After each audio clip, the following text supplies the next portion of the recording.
तिल्दा नेवरा के PR jewellers में monsoon offer start हो चुके हैं। आपको बता दें कि स्टेशन चौक पर स्थित पीआर ज्वेलर्स के द्वारा 2000 की खरीदी पर दिए जा रहे हैं लकी कूपन ड्रॉ और प्रतिदिन एक लकी ड्रॉ विजेता घोषित भी कर रहे हैं।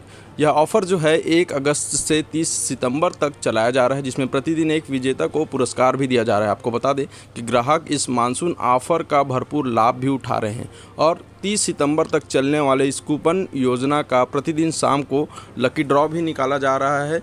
इसके अलावा विजेता को पुरस्कार स्वयं संचालक प्रदीप अग्रवाल के द्वारा दिया जाता है। पीआर ज्वेलर्स की इस योजना से ग्राहक काफ़ी खुश हैं। तिल्दा नेवरा से अजय नीताम की रिपोर्ट।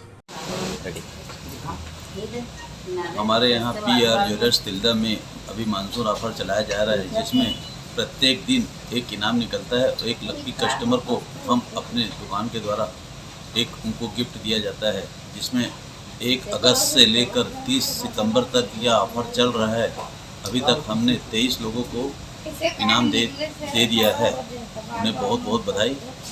उनके उज्जवल भविष्य की हम कामना करते हैं। पीआर ज्वेलर्स तिल्दा में।